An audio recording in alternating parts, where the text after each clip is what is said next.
Not every commercial disc jockey is a tastemaker. There's a lot of plug and play in commercial radio, and it's always been thus. But for every fast lane Phillips, there's an Alan Freed or a Rodney Bingenheimer or a Marco Collins. From college radio in San Diego in the early 80s to Los Angeles, but most notably in Seattle, where he landed at KND, the end, at the very dawn of the 1990s and quickly became the music director. Marco Collins has been more than just a spinner of wax. He's been a force, a dedicated ambassador of rock and roll, and a beloved figure in the Pacific Northwest music circles. So please welcome this week's Fresh Face in Hell, Mr. Marco Collins. Marco, good to see your smiling face. Always smiling. If I had those teeth, I'd be smiling all the time, You too. know, I didn't smile for so long that now, dude, I got sober. Like, getting sober changes a lot of things, and now I just smile. Even when I'm not feeling it, I smile. I find myself, That's awesome. That is just the opposite of me. When I get drunk, I start smiling. Jonathan, I found myself, so I DJ a lot of events and parties and clubs, and I've seen pictures of myself where I'm like, super stressed out. And so now I just smile all the time. That's the only way. Well, it's working. The whole world is smiling back at you. Right on. Dude, you have been playing records professionally in some capacity for over 40 years, so well done, my friend.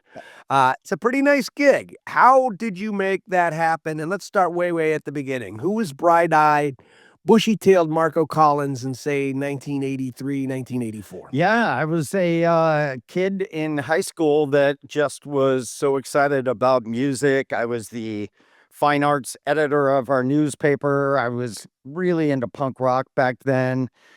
It's funny, I did my first radio show kind of when I was 16. There was a community station up where I lived called KVMR, and they had a punk rock show on the overnights, like on Saturday nights from like midnight to 4 a.m. And I would stay up and listen to that station and record it on 8 tracks because that's what I had back then. And then I finally wormed my way into doing a show with them, or at least showing up with all my music and like kind of talking in the background. And I sort of had the bug from that point on. I went to college. I thought I was going to be a photographer.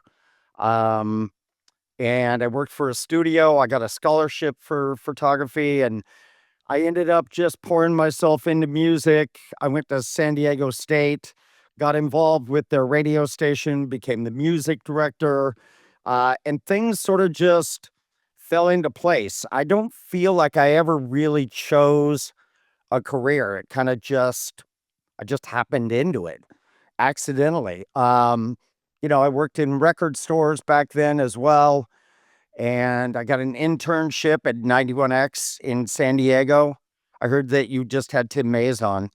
I love that man so much. What a pillar of that community. Well, we found how many people loved him. We got so much feedback from that episode. And outside of San Diego, Tim Mays is not necessarily a marquee name, but like he has just so much love.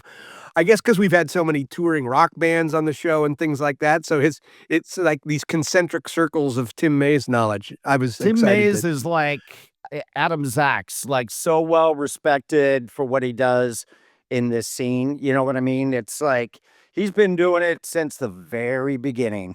Talk about punk rock roots, that guy. I just got a lot of respect for him. I dig that guy. But, I got an internship. So in college, I was this gothic mess. Like, I had big crimped Robert Smith black hair and eyeliner and oh God, this is where I wish we had pictures. trench coat. Oh, I do. Really would. I do have pictures. I would love to see you with like Buzz Melvin hair. Trench coat. We drove scooters around. When I'd end up on campus. Now, San Diego is a very different vibe, right? It's sunny. People are wearing blues and pinks and yellows. And I wore black and black and black. And it was just my thing, man. I was going to those shows. I was enjoying that music down in San Diego, and there was a lot of it. I saw some of the most amazing shows. I also worked at the campus venue. So we had an on-campus little tiny venue called the Back Door. No, I've been to a bar called the Back Door, and it was backstage. not a music venue. Backstage. What the fuck was? Can I swear on this? Oh, Yes, you could say fuck all awesome. you want. Shit. Yeah, They're all so I worked helping to book bands for this little space, and I was at the college radio station, and shit just really changed. I worked at a record store, and somebody came along from 91X, the commercial alternative station down in San Diego, and liked the way I looked and thought I looked like I should be helping out our alt music show on 91X. the irony of a radio person coming up to you. You look great. Right, you for look radio. great. So they brought me on. I was there probably, I don't know, 7, 8 years. I started a local music show down in San Diego that's still on the air. So whenever I go down there, I pop into 91X. I kind of do a guest appearance on the station. And I mean, really, things just took off for me down there. And I just kept pursuing what I loved. And I guess I was blessed with the ability to hear something in the very early stages of a band's career. And man, that paid off big time for me. Yeah, it's that's interesting too because like Seattle, we like to claim you, but like San Diego can also claim you. That says a lot about radio. We'll talk about that a little later. The sort of I want to later get into the sort of journeyman nature of Shit, commercial dude. radio careers. Tell me about your first love musically. You told me about the punk rock in the early '80s. That's where it really set me over the edge. But did it start younger? I mean, who really wrote your ticket as a lifelong acolyte of rock and Cheap roll? Trick, Yeah, that's a good one. Kiss, Fleetwood Mac. God, I could go on and on. Cheap Trick was really my thing. I was into, so I grew up in a small little town. We didn't have punk rock when it started in the cities, right? So I had, classic rock. I had Pat Benatar, who I also loved. I've got some Pat Benatar stories that are awesome.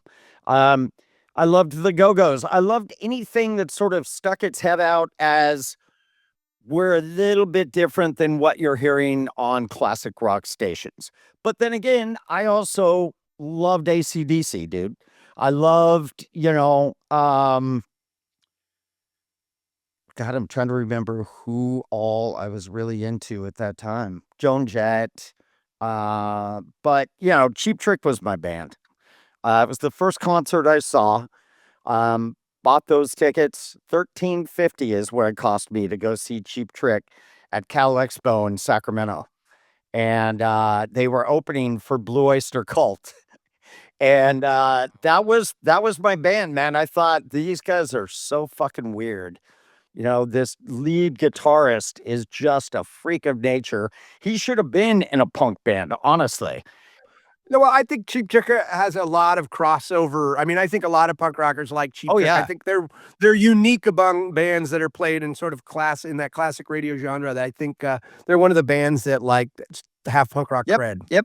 Especially on the earlier records. Yeah, for sure. No, I don't think you were, but were you ever a musician yourself? No, I faked it for a while. I made some tapes of my own stuff, experimental stuff that I was just doing tape loops, and I'd have a friend play the bass.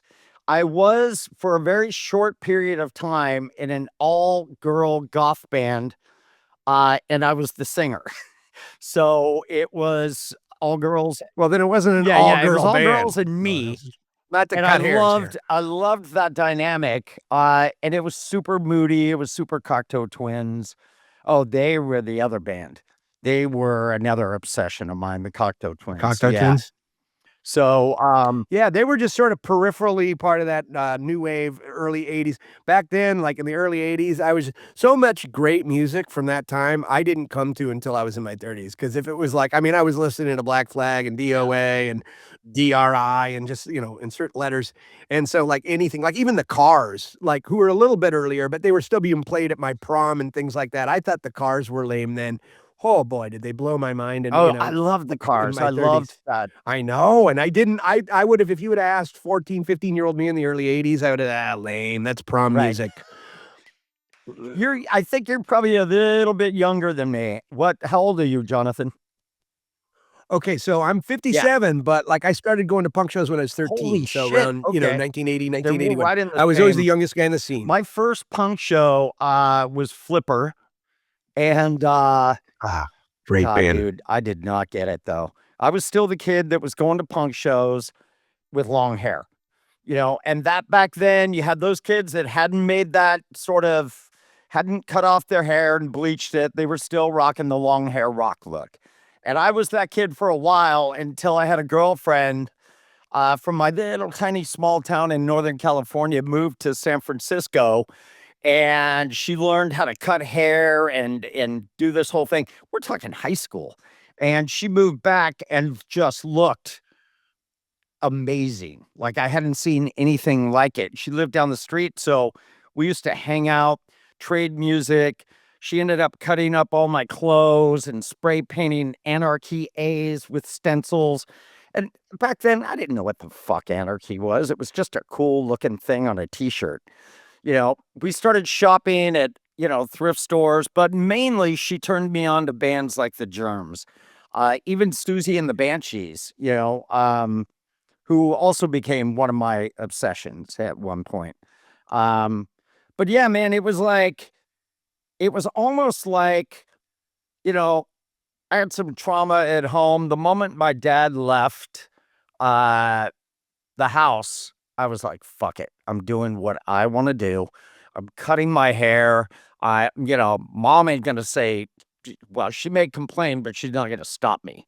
So I got into punk rock in high school and started going to these shows. And I just remember the stuff I liked was the 3-chord punk rock. I liked Dead Kennedys. X is one of my favorite bands of all time. I liked Agent Orange. I liked that, you know, fucking 3 chords, dude. The Ramones did it best. That's the shit I was into. But I also like Bad Brains. Circle Jerks were fucking amazing. But that again was just, them in Fear. It was still pop songs, right? It was just done a little differently. And that's the shit I got into. I got into all this music from the West Coast. Whereas you grew up, the moment you said DOA, I'm like, oh, he's from the Northwest originally. Where did you grow up? I'm a fifth generation Californian, You but are. my old man moved us up here when I was like 6 years old and just left us Okay. here. So I identify, although, I went back to San Francisco for college. I lived in LA, where, sort of peripherally worked in film in the early 90s. So I still have kind of one foot in California, but like my novels are usually set in Washington. I'm kind of a rainy day, sort of Northwest sense of humor kind of guy. Yeah. So, Yeah. I love that as you a were guy, into punk, dude. What was your first of all, what was your first show that you saw, and what was PIL. really? Johnny Rotten, because never mind the Bullocks broke, but it like broke my brain, blew my mental barn doors open in like 1980. It had been out a couple years by then, but I was 13 years old. And that summer, I think I found Black Flag, Damaged, and Sex Pistols weren't around. So when PIL came to town at the Showbox, I think that was my first. I may have seen the Circle Jerks first. I don't know the dates on that. The Circle Jerks might have been a few months So before that. But that PIL was circa what album? Flowers of Fuck Romance, I believe. yes. Dude. I mean, that was Yeah. fucking experimental as fuck back then. That was amazing. I loved that Yeah, era. it was a little hard. I'll be honest, I wasn't fully on board because I wanted EMI, you know what I mean? But like it did open my musical mind. And just particularly, I started meeting some of the people that are still in my life 40 years later at those shows. Yeah. Um, as a guy who in another life had a fledgling career in commercial radio as a talk show host, I got a taste of the commercial radio culture, and it was kind of corporate by the time I came Okay. around. This is in the late Okay. 90s. A lot of consolidation by the big guys and the gutting of the local Right. talent. And for me, a lot of, prize wheels out at the Circle K in Linwood kind of thing. Uh, but there were guys who managed, it seemed, to work outside the orthodoxy a little in terms of playing what you wanted. And you seem like one of those guys. You're a tastemaker. So were you ever up against programming challenges All and pushback as a all the DJ? time. All the time. I've never not come up against those challenges. Even working at record labels, those challenges are always going to be there. Whether you're working in radio, working in management, those challenges are always going to try to hold you down and restrict you. I just was lucky enough to have a college radio background, a commercial radio background for specialty stuff. So I was the guy that was doing the local show. I was the guy that in San Diego, I traveled around with my little Tascam 4-track recorder and a boom mic and interviewed bands all over town.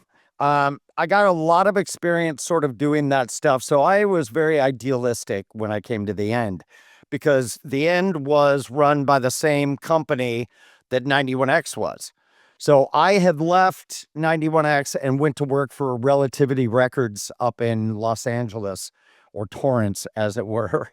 And so I had done promotion, college radio promotion, for like a year. So I kind of learned how to be the promotion guys selling my records. I just had cool bands. I had My Bloody Valentine, and I had the Mock Turtles, and I had Godflesh. So I had some really cool bands before I even got to Seattle. And I had also gotten to know the Soundgarden guys because my roommate was a promoter in San Diego. So I got to know all those guys. So I was in a band with Ben. Were you really? Ben Shepard was my bandmate in March of Holy Crimes in shit. 1983. Yeah, Well, yeah. March of Crimes? Yeah. Oh, Yeah, he still lives on the island. I still talk to him all that's the time. awesome, man. I just got to hang with him at the Rock and Roll Hall of Fame deal. Yeah, they looked like Soundgarden looked like they had a lot more fun than I expected they were going to have at that. And I think having Hero involved helped in a way. He was just so thrilled to be there. You could just feel the energy coming off him. What a great human being he is, man. I got to hang with him a bit after. So there was a party, Soundgarden threw a party the night before. So I got to hang with him there a little bit. But then it was the Rock and Roll Hall of Fame. And then the day after, I ran into him at a restaurant with his whole family, dude. He brought his whole family, and it was just the cutest thing with, his mom, so proud of him up there. And that guy got up and made a speech that I don't know that the other guys could have made. Like, he said some important shit up there. I love him. I'm really glad Truly's kind of giving it another shot with Hero. I think he's a good dude. No, but so yes, long answer to your question. When I got to the end, I had a program director that didn't have the same background as me. He came from radio. He was a radio programmer. He worked in AOR. Remember that format? Like, he worked in rock radio forever.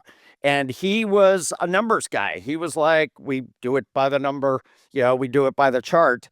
And they threw me into this mix, this idealistic kid who thought, why can't we play whatever we want to play? So when I got there, I think that was the kind of myth we grew up with 70s radio, right? Why can't we do it? Johnny Fever and all that. It doesn't make sense to me. It still doesn't make sense to me. And I'll tell you why further down the interview. So yeah, man, I threatened to quit. I actually quit the end probably 5 times in the Man, the more you talk, the more you remind me of dude, myself. I quit probably 5 to 7 times in the 7 years that I was there. The first one was like a week into it, and I called my friend at 91X who put me in this gig, and I'm like, can't do it, dude. Cannot do it. Like, I walked out of music meetings like a diva. What do you mean we can't play the Poster Children from a 7-inch single that I brought in here? So it was a tough thing for me to adjust to, but they really, they coupled us perfectly, because I was that guy flailing around out here. He was the by the numbers radio guy. And eventually we worked together, man. And it was his smarts and his knowledge of how to do commercial radio and how it works, and my just wanting to break bands. I wanted to put songs on the radio that I thought should be huge, and the bands should be huge. So we came to a happy medium, and honestly, I think it really worked for us. I know it really worked for us, but I came up against it a lot until we went number one, 12 plus, which is, the whole from 8-year-olds to 64-year-olds. We went number one. We were the first alternative station in the world to go number one, 12 plus. And yes, we can thank grunge for that, but it also gave me a freedom because some of these bands that I was championing were breaking and blowing up like in a big way. And I kept bringing them and they kept blowing up. And bands that, some of those bands had labels behind them. Other artists like Beck, he wasn't even signed when I started playing Loser. A buddy of mine sent me a 12-inch single. So I had the freedom once my show went number one and my boss started trusting me. And he made sure I kept the ratings up. I made sure that we still had some semblance of credibility with the underground scene. And I pushed and I pushed and I pushed. And it was at a time corporate radio or the corporation didn't fuck with what you were playing. They didn't hand you a list. So before you kind of cracked the code and learned how to kind of be a kind of adult in this whole thing, I mean, I remember a program director sitting me down and handing me like a big stack of paper and just telling me, here's the data. This is what the studies say. Generation Jones wants to hear this song. And I'm only playing bumpers. Generation Jones wants to hear this song and this song. They want you to talk about this subject and this subject. I mean, how did young Marco deal with that before before you had to realize? Yeah. So you just like walk out? No, I wouldn't walk out. I had to learn to work with it. So I hated research so much because research is the enemy of music. Research is you take a hook of a song, you're testing how your audience is responding to that song. So typically you take a little sample of the song, you take the chorus, 7 seconds or whatever it is. You put it on a cassette, then you play it down a phone line to like 300 people and they tell you, yes, no, I've heard it too much. I love it. I hate it. They judge all this shit and then you're sent back this response from folks. So I found most of the time I was fighting with the guy that put the hooks together because I'm like, I was just talking about this with somebody. I had to get smart, dude. I had to get smart and learn how to fight the research. So I knew certain things like 9 Inch Nails are not going to test over a fucking phone line. Like if you're playing March of the Pigs down a phone line after it's taped onto a cassette, it is not going to translate. People are not going to get it. Soundgarden, Nirvana's heavier stuff. You can't get Breed to test in a research project. So what I would do is I would fight to keep the songs out of research for as long as we could. And I would literally take them out. I'd go into the studio and I'd delete a song because I knew he was testing it because he wanted to get rid of it and because he thought it was too abrasive. Now, I think where we came to a happy medium and where it really started to work for us is because I did nights. I was never on before 7 p.m. and I had a countdown at night. And I had a feature where I played something new every night and highlighted it. Maybe it was an acoustic set from a band or whatever. So my show, we created a category just to play all this new stuff that I wanted to play because he was going nuts that I was coming up with all this stuff and he didn't want to play it in normal all day. So he was like, okay, you want to ruin your day part? You want to ruin your ratings at night? Go ahead, plug that March of Pigs song in. And so he kind of left. And this is The Young and the Restless? No, this is my regular radio show. Oh. This Oh, is okay. just regular programs, 7 to 11 every Monday through Friday. So I was able to gauge, because I did this countdown, what people were feeling. Like, what kids were calling in, because kids actually did that back then. What kids were calling in and freaking out about this new song called Sabotage by the Beastie Boys. Like, I knew it was good, but you don't always know what's going to translate on the radio. So I have this little category, and it really helped me be able to work with my boss and fight off that research, so that it didn't stunt those records, so that I could keep some of those records on the air. Yeah, dude, I just had to get good with understanding that it is a business. And I said this in an interview a long time ago, and I got in trouble. I think I was 22 when I said this in an article, and the article just took the pull quote. Radio is about selling commercials. The music is just what goes along on the outsides.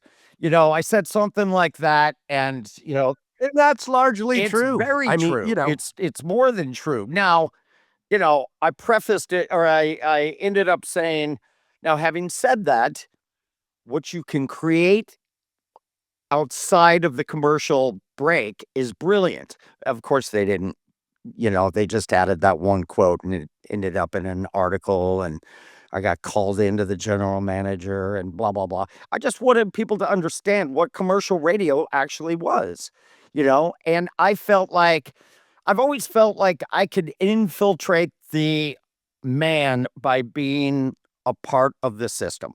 Like, get in there and change it from within. I always felt like that was possible. So smart. I mean, That's smart. it worked. It worked until the consolidation thing, like you said.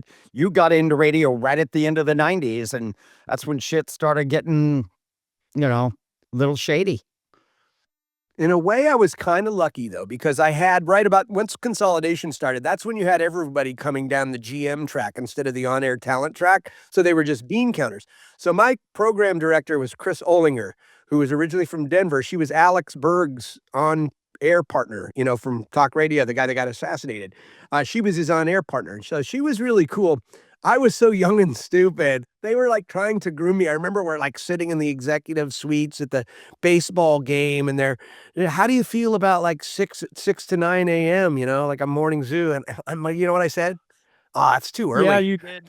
Yeah, you did. That's how fucking stupid I was. I just like harpooned. But I might still be in radio had I answered that question differently. Then I remembered because I was a novelist first, and and so I had all these crazy ideas about developing, and I still agree with them, but like kind of developing this mythos with my talk show, like with the guests and sidekicks, and developing this sort of mythos, developing the characters of the show in a sort of more of a literary arc sort of sense. And she just looked at me like I was a dead chicken. That just scared her shitless. She was just like out of my office. I mean, so fuck. you were smart to learn to play the game a little. I had to, man. And my boss, I also was lucky in that my boss didn't really like talking to labels. He didn't want to do that. He wanted to program radio. He wanted to keep his focus on the purity of what we were playing and how it was working and promotions. And he didn't want people to be, twisting his arm to play records. So I got to be the face of the station to record labels. And that taught me a shit ton, dude. Like learning how to negotiate with record labels and still play what you want and get as much out of the labels as you can, for infests, for promotions, for whatever it is. And I got really good at that. And I'm very competitive, and it really paid off that he allowed me to sort of, stretch my legs and do that. So infiltrate from inside. Yeah, well, that's eventually what I learned. You know, it took me till my late 30s. I mean, I probably would have started publishing novels 15 years early had I just not been writing pretentious cover letters and sending 500-page manuscripts to the bottom of office buildings where Right. they landed with a thunk on the garbage can. You learn like, oh, this is how you do it. Yeah. At the top, I referred to you as a tastemaker. You've been credited with breaking a lot of bands. This is a long list. I mean, we're talking about Beck, presidents of the United States, Foo Fighters. How did you come to advocate for these bands? Well, it depends on which band you're asking about. And what went into that decision besides just loving the band? You know, it got to the point for me by 94 and sort of, the next couple of years that we were approaching second, third tier grunge bands. And I was like, something else has got to happen. We can't sit, and marinate in the same juices for all this time. I mean, a hit's a hit's a hit. If you're handed a new record from the band live, yeah, sure, Stone Temple Pilots, those songs are hits. It wasn't first tier grunge. They're picking up where a lot of these bands left off, but I still felt like we need something else, man. And I kind of embraced indie rock for a while. I thought that Superchunk were gonna be the new saviors of alternative radio. But bands like each one was different. I remember getting a cassette. Grohl and I have a very interesting relationship. You know, I got leaked the Foo Fighters demos because he had gone into the studio and worked on this new band. And I was told that I was going to love these songs. They're amazing. So I hunted out that tape. And I was kind of infamous for leaking stuff on the radio at that point. So I was like, I'm going to find this goddamn Foo Fighters thing because he's put it out in the community to kind of get a response. I don't know how many tapes he made, but it found its way to me. And I was like, I'm going to play this shit on the radio and I'm going to talk about this little show that they're doing at, where was it? Weathered Wall? I can't remember exactly where they were going to play back then. Um, but Grohl and I had he was pissed at me a lot. Uh, and then, things got cool and then things didn't get cool and whatever. Come to find out, all these years later, Grohl was the one that leaked that fucking cassette to me through another one of his friends. And I thought that was pretty funny, pretty brilliant on his part to send me that. Yeah, well, when you first said we have a problematic relationship at times, I was wondering, like, how could he possibly be mad at you for, like, if he's trying to leak it himself to a group of friends and you're playing it over, 50,000 Right. watts? I mean, like, how Well, could that do anything but the David Grohl that is like, oh, I'm trying to get a record deal. I'm still working on this record deal with RCA. This stuff, of course, RCA doesn't want this stuff out. They don't want this shit leaked in Seattle because that means K-Rock in LA is going to hear about it. What do you mean there's a new Foo Fighters song? What do you mean the end has it first? The label fucking freaks out. So he didn't want all that drama, but he wanted a little bit of drama. I've found that every band that's leaked me records or every label or management company that's leaked me records do it for one reason and one reason only. They want to create some hype. And, when I leaked Nirvana's In Utero record really early with the Albini mixes, of course, Kurt did not leak me that record. I got it through Albini connections, but Kurt and Courtney weren't very happy with me because I got a cassette of that record and I was playing mixes that weren't finalized from a cassette. And we did it all weekend long. We took at that time, they could only get a hold of you through faxing a cease and desist, but there wasn't any other way. Email was not a thing then, right? So yeah, people forget. they could call you and scream at you. They went to my boss's house and pounded on all his windows, walked around his, you know what I mean? Like, it was a really big deal, but we got an entire weekend of playing brand new Nirvana songs. And Kurt and Courtney called me numerous times. Kurt's mad at you. I'm like, Well, personally, I think Albini's mixes always sound unfinished. dude, I think yeah. that's maybe part of the charm. He's not Butch Vig. Right. I mean, I don't. That's I mean, why you I went to kind of record think with Albini, because you didn't want to never. Yeah, Big. exactly. You wanted a punk rock record. I think he just felt like even the singles, All Apologies, didn't have all the strings on them.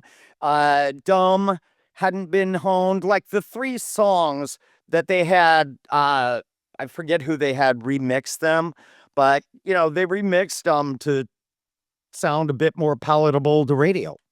So they weren't quite as. And we know Kurt was not happy with that decision. I mean, I'll be honest with you. I think Kurt was happy with that. I think Kurt was very concerned that he had lost his ability to write songs.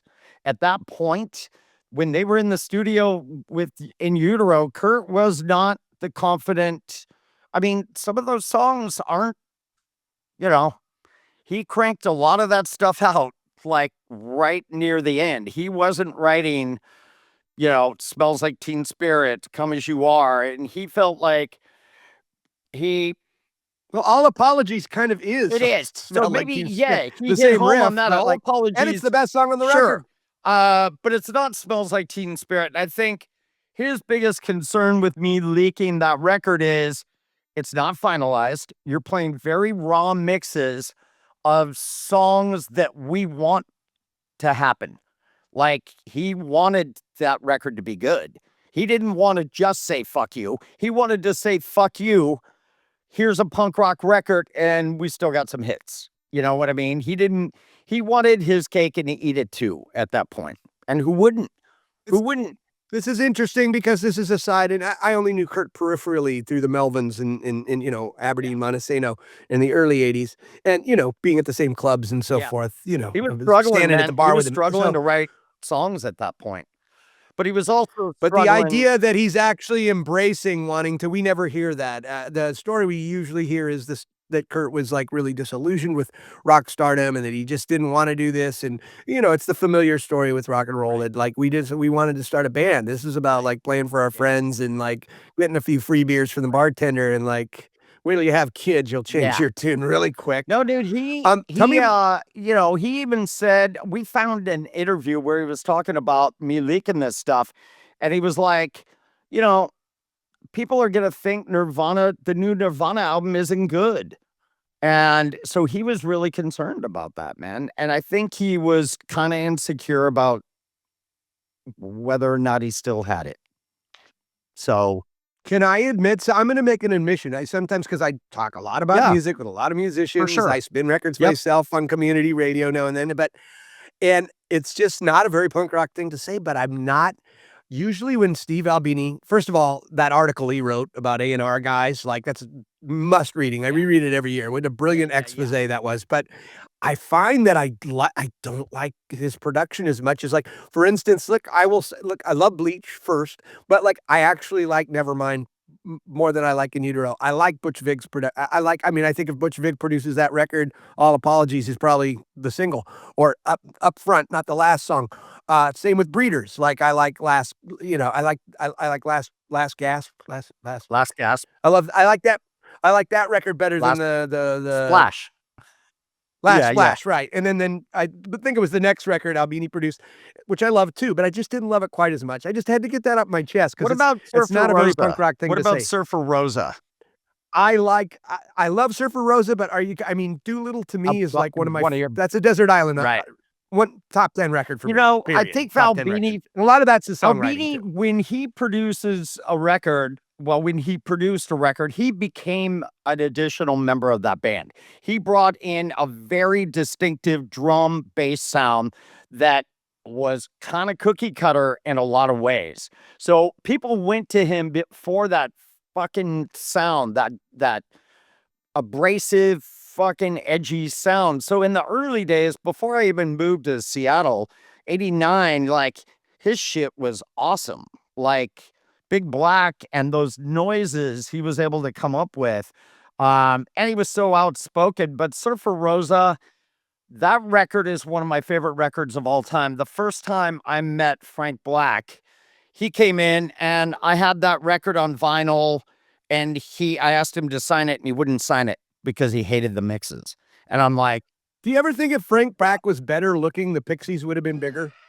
I mean, let's just be honest. If we're going to talk about, because he just looks like your buddy that drives an ice cream truck or something. I mean, he's not. I'm not going to say. I mean, I don't mean to sound vain. I'm just honestly, because you look at Kurt Cobain, he's handsome. Chris Cornell, he's handsome. Like Lane Staley's handsome in his heavy metal way. Right. You're probably right. I mean, but I feel like the I hate to go Pixies, there, but if he was too good looking, they wouldn't have become. I feel like the Pixies are the Velvet Underground of the late 80s, early 90s. They never totally. That's a great. That's a great equivocation. they influenced an entire fucking generation of music, but never got their accolades.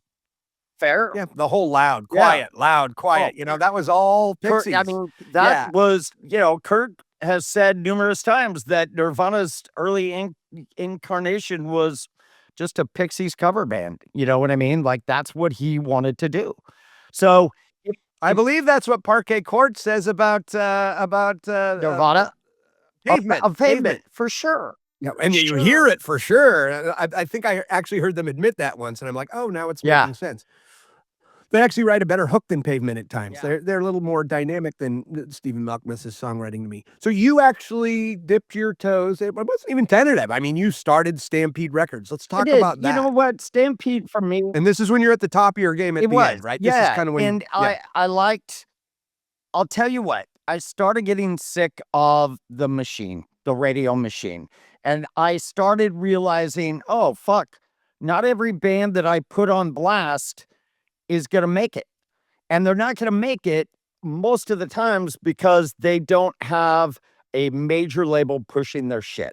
And that's just honesty. Like, indie, I played so many cool indie bands in regular rotation that just never got any traction. And at one point I'm like, okay, let's sit down. Let's figure this out. So I got tired of the machine. I got tired of getting the final product to put on the radio. I wanted to be involved earlier than that. So I started this little label. I only put out 2 records, let's be honest. They were vinyl only. Silkworm, who had worked with Albini, and they're the ones that brought back the In Utero record. They were in the studio right after Nirvana finished with Albini doing my record. So they drove their little van from freaking, Chicago over, or wherever Albini's studio. He wasn't in Chicago then, was he? I don't remember, but I don't remember. I always associate him with Chicago. He drove back.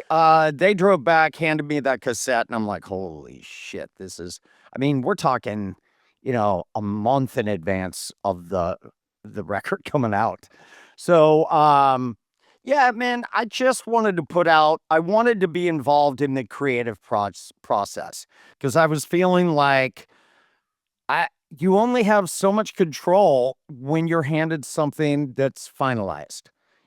I could play it on the radio or not play it on the radio, but I want to be more involved with the creative process. I want to be involved, more of a curator. I mean, you're curating, but like you're curating on on the ground level. And I want to help with the album cover artwork. I want to come up with a fun plan.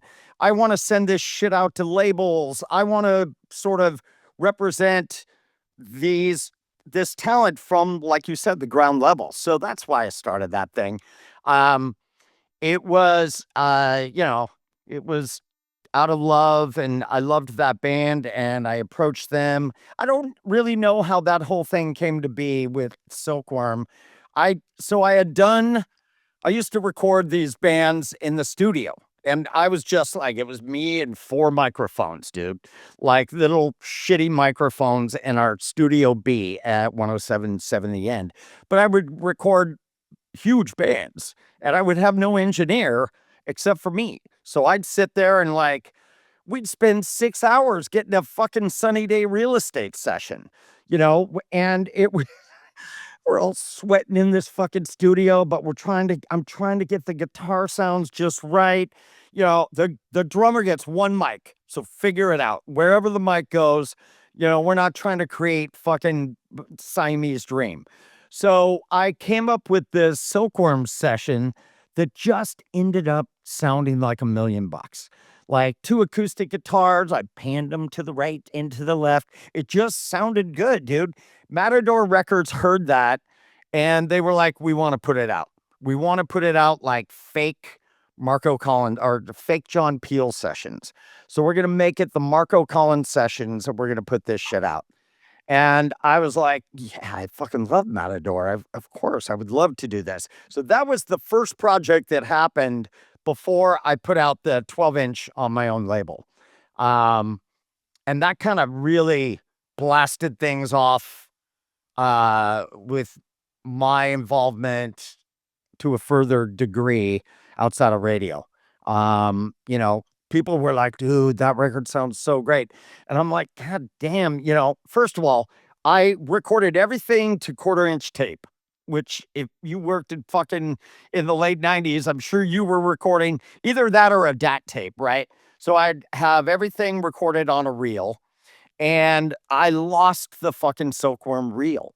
So I had a backup DAT tape, but it was overdriven.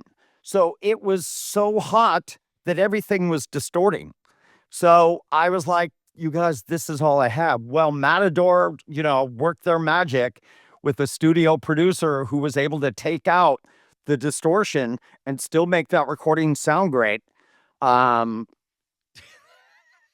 I just remember thinking, fuck, it sounded so much better on that 1/4-inch tape, and I just lost it. So it was, that record came out on Matador and was kind of a big deal, like little indie record stores. It was vinyl and CD. All of a sudden, my name started popping up everywhere for these Marco Collins sessions.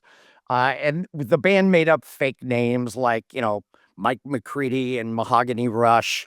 You know how the John Peel sessions has all the band, The Creatures, The Cure, the Buzzcocks, all the bands that he's worked with. They came up with all these crazy names. So that was the precursor to me starting my own label.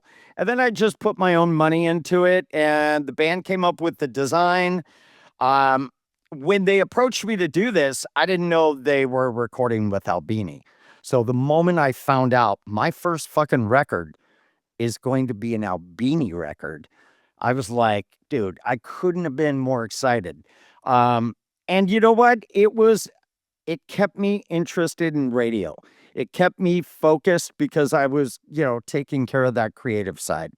And that was like a big deal. And then that was the first 12-inch that came out. Then I put out this band called Muzzle out of Seattle. Power pop that's just fucking genius. Howie Klein over at Sire Records and Steve Lau over at Kinetic Records were good friends of mine. And I ended up getting the band signed to Sire Reprise. So just on a 7-inch, and so it was a lot of fun, man. I put out this band. I think the end added it, but at that point I couldn't be involved with any programming decisions with anything that I created myself. Obviously, there's all kinds of restrictions on that. So I couldn't add it into rotation, even though I thought it was the best shit coming out of the Seattle scene at the time. I was like, I can't play it. This sucks. So I remember sending it to like Damon Stewart over at KISW and any other, we did a massive college radio. Yeah.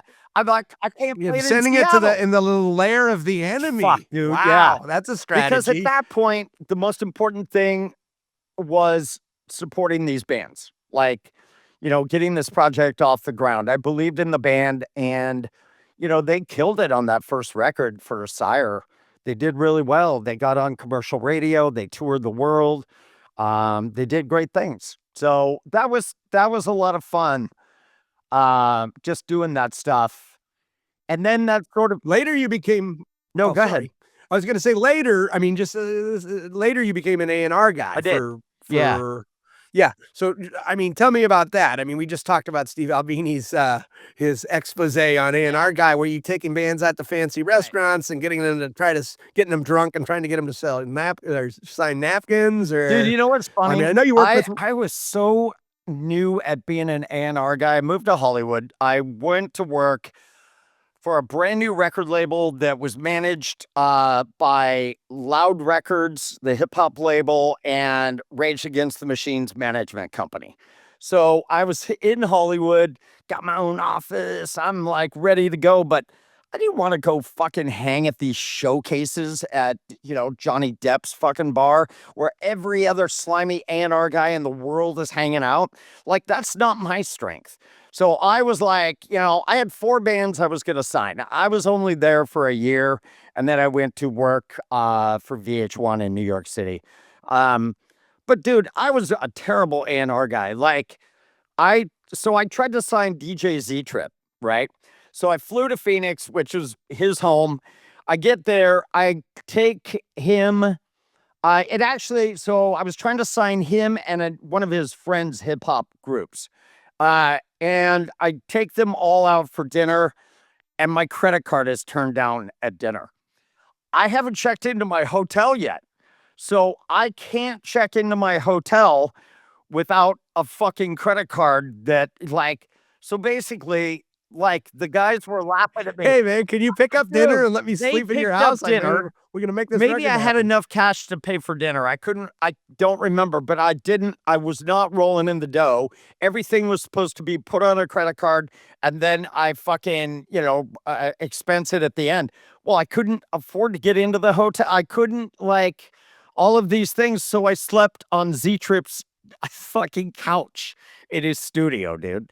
And it was like, he's still one of my best friends. And it's so funny because he'll tell the story of the nice thing is I get to hang with that dude all night long, listening to mixes, hearing him break down he got the mixes, the stems to the Jackson 5 shit. So he was like, dude, check this out. So in a way, it kind of paid off. I wasn't just whining and dining these guys and going to one of their shows. I got to hang with the man for a while. We tried to sign him. It just never came to fruition. And then I bounced. Um, you know, I've always thought no matter where I end up being an A&R guy. If it's for a management company, if it's for a record label, or if it's for a television station or a radio station, it's the same gig. It's the same set of talents. It's the same thing. I've never felt like I've done something outside of what I've always done, other than, right now I'm doing sales. Right now I work for a glass blowing company and I'm doing sales, and that is humbling, but I fucking love it. They're lucky to have you, dude. You got so much natural enthusiasm and you're just so engaging. One thing I alluded to this at the beginning, which is that people don't really know this, unless they've worked in but radio has always been a journeyman's profession. I mean, going back to the 50s, I mean, a lot of moving around, following the opportunities because, stations blow up, they change formats, they change ownership. You got a taste of this after you left the end. You went to Sacramento and eventually back to San Diego, then back to Seattle. Talk to me about the journeyman, it's kind of like being a minor league ball player in a way. Yeah, man. I mean, are you talking entire career or are you talking just in radio? Well, just in radio, just the nature of radio is because you kind of got to follow the jobs because formats are always switching. If the books aren't good enough, it's like, oh, we're going to be young country now. And that's happened to me a bunch. I've been lucky in that I haven't had to go to Poughkeepsie. I never had to do radio in a real small market. I've been lucky enough to be able to be in large markets. But yeah, I've bounced around. I think the journeyman thing is one way to look at it. I think I became a journeyman because I had a wicked drug habit, and the format didn't change. I got fired because I've been fired for more. When you weren't quitting, you were getting fired. When I wasn't quitting, I was getting fired. Dude, I just, the drug thing was so powerful for me.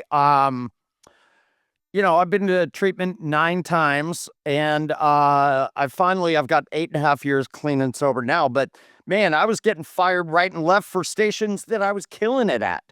But it comes to a point where if you don't show up, you're not going to kill it. While I was there, I was killing it, but not showing up because I've been up on crack and meth and whatever else tends to limit your job possibilities. So I bounced around a lot. Unless you're holding the Yeah, dude. guitar. It seems to work for them. I definitely bounced around. I did go work for a really cool little station in San Diego that had 500 watts, and that was one of the most fun fucking things. We were trying to take on 91X's 100,000 watts with 500 watts that only broadcast in North County. And somehow and we if had you were on the other side of the hill, forget about it. Dude, it was like, that was more fun because we had to get real creative. We had to come up with like shit because you could only hear us in one part of actual San Diego. Like North County could hear us, but it for some reason went right into Hillcrest, which was the cool part where all the cool kids lived in San Diego. Right. So we were able to be heard in Hillcrest, and that drove 91X fucking crazy that the cool kids had us on. And we just did shit, dude. This was one of my favorite jobs in radio. I had to do really creative things to stay on top and, or not on top, just to make any dent at all. And it was probably my most fun radio job ever. So yeah, I definitely bounced around a lot though. Most of that because of, I had to go into treatment. Then I had to go into. You don't look like a guy that was a drug addict. You just look so Dude, rosy cheeked. you hadn't seen me, but I mean, oh God, I see again. I wish I could see some pictures of you. I want to see teenage goth Marco, and I want to can see still strung show you out the Marco, teenage goth Marco. just for my own edification. Well, in 2015, they made a documentary about you. Yeah, that's crazy, an right? honor. And your time at the end, it's called The Glamour and the Squalor. Talk to me about that. How did that come to be? What was your involvement like? Well, so I had fucked up so many times that when this crew came to me and wanted to do a documentary, initially they came to me and wanted to do a documentary of the Seattle music scene as seen through my eyes. So I would walk through, the OK Hotel and tell stories, and we'd, be in various coffee shops and whatnot. Man, I can't find those goth pictures, darn it. And then it sort of evolved once the guys got to know who I was. And it all started by Seattle Weekly doing a cover feature on me. And I came real clean with this whole thing. And I was terrified. My agent was like, I can't believe you said that shit, in a feature article in Seattle Weekly. But that changed my whole life, doing that article, because I was really honest about treatment and my struggles. And the article was amazing. A guy named Chris Cornelis did the article, and he's still a writer up here. Do you know Chris? Has he ever interviewed you? No, I knew him up to Chris Cornell. Then you added the S, and I didn't know him anymore. Cornelis. Yeah. Awesome guy, man. Anyway, that's kind of what inspired the documentary to sort of, turn into really a story about me and my dad. Like, that's what the glamour really is. It's very cool that we sort of wind through the Seattle scene, but it's really about the story of his son and his father. The best documentaries are personal. I'm making a Seattle music documentary Are you right really? now as we speak. On what? Yes. Tell me about that. The Metropolis, Really? which it was an all-ages club that was open for 11 months in 1983. It was a total watershed and zeitgeist moment. Everything that became Mudhoney, Pearl Jam, all that stuff, it all really kind of took root there. But like at the end of the day, I didn't want to make a rock doc, you know what I mean? Because it's like you said, I mean, when the story becomes personal, the film becomes better. And so we all have kind of the same story about like who we were before the Metropolis, what the Metropolis did to us, who were we after. It's kind of like one story collectively told about how this place, this opportunity from one unlikely guy who decided to give us the keys to the asylum essentially, and how it changed Fuck, us. that's so cool. That's when you started going to punk shows? Well, I had gone to shows for a year and a half before that, but like it was always at like a rented Legion Hall, or else it was an adult owned place like the Showbox. It was an actual venue. This was the first place that was our place, where this guy Hugo Piotin opened. He came from France. He had $50,000 from commercial fishing. He looked around Seattle and said, "What the heck do the kids do?" Well, I'm gonna open a space. And then he started. At first, it was just like a juice bar, art gallery, hangout space for like teens. And then Susan Silver and Gordon Doucette are like, "Hey, how do you feel about booking these bands, like punk bands and kind of gothy bands?" And then it became what it did. And for 11 months, I mean, dude, replacements for $4, yeah. Bad Brains. That's I mean, like amazing. everybody that came through played, but like all these other bands were just born there. There is no Mudhoney. I mean, like everybody else got up on stage for everybody else's show. It was very much a collective. So I'll keep you Wow. posted on Please this do. thing. Do you have video of some of those shows at that? Were you able to? I Oh, do. that's great, Yeah, about dude. 5 hours. Wow. It's hard to find. I have to be very creative with it. We're scouring the earth, and we're collecting as much collateral as possible. Tons of great photographers. I've got we've licensed photography from like 10 great God, photographers, that's from great. Charles Let me know if Peterson you to need Mike any Levine help to. with that. Just, Oh, I'm sure. Yeah, I would yeah. love to just help and blast out awareness Yeah, about it. You will. exactly. Yeah, no, I'd love to have you Yeah. involved. Um, so we're almost out of time here. Actually, we are out of time, but I'm having so much fun. We're going over.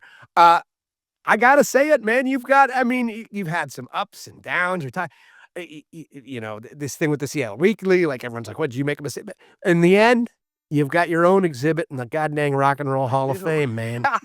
That's pretty rad. I don't know how the fuck that happened, but out of Seattle, it's just me and Pat O'Day in this exhibit, and it Pat O'Day. Another guy that did some time in Yep, treatment, yep. but he was very much a Schick Shavel Yes, he guy. They just was. like electrocuted Yeah. you. They just electrocuted you. Yes. It was like B.F. Skinner. There was no like hand holding, like tell me your Oh story. my It was God. just like I want to Yep. drink. Exactly. I love that man though. We connected. Well, we emceed a show together back in the 90s, and I didn't know who he was. And everybody was like an outdoor free Mudhoney show. Do you remember that? Yes, wasn't it at not Magnuson Park? Was it It Magnuson? might have been. It was somewhere. I don't remember. Maybe I it was Seattle Center. I don't remember exactly where it was, but we emceed this Mudhoney show, and that's where I first met the guy. And people were like, "Oh, dude, you're the new him," and I'm like, "Well, sure." But then I got to really know that guy, and later, much later, like in the last 15 years, and before he passed, and man, some of the stories he told me, it's amazing sitting down with Pat O'Day. We did one radio show. I was doing a little online local radio station called Jet City Stream, and he would come in and we would just sit behind the mic and go off. Like that man's stories, I could listen to him all day. The Hendrix stories, dude, that he told me were just incredible. So I have so much respect, and for me, it's an honor to be in that exhibit with him. Well, we like to call you ours, Marcos. We like to own you in the Northwest, but now we got to share you with San Diego and a little bit with Sacramento and LA. Little But bit. you know what? I'm putting my flag in you for Seattle, just for at least the purpose of today's Thank show. you, Jonathan. Uh, By the way, I showed people- you this earlier, but I went and got 2 of your books. Thank Because you. God love you. That's I made $3.20 yeah, off man. of that transaction. Yeah, man. I can't wait. But you forked out over $30, and Which I one appreciate should I that. start with? I thought I was going to start with Lawn Boy. It's either Okay. one, man. Whatever catches your fancy. Those books are like, as far as my catalog goes, those two are actually similar in voice and so just sort of tenor and tone. And so like I it's a can't miss. If you put up West of Here and the other one, then it's a decision. Like some of them are different. Those 2 books would fit in. I write like 3 different kinds of novels, Okay. maybe, and those ones kind of fit together. Okay, And, good. people, he is Marco Collins. He's one of the good guys. He's got great teeth. I got to mention that one more time. Show us the teeth one more time, and then I'll show You know, mine. Okay, you dude, see it's that? so funny because, Marco? I get asked like questions all the time about my teeth. Are those real teeth? And I'm just like, yeah, they're real. Well, They're how like did you get cut out to of pull 'em. junkiedom with those You know teeth? what it is? Yeah. My parents were obsessed with. We didn't have much money growing up, and they were obsessed with like my dental, my me and my sister's dental health. And they put fucking Clearly not the fluoride in case our in my water household. back then. Like, so I lucked out, man. Somehow I lucked out coming out of a 25-year, really intense drug habit. And on the outside, I look okay. I'm terrified what I've done to the inside. God, I could talk to you all Yeah. day, Marco. I really appreciate you. You were truly a fresh face in hell for us today. I appreciate that. I love the name of this podcast. It's so good, man. Jonathan, thank you for having me on, man.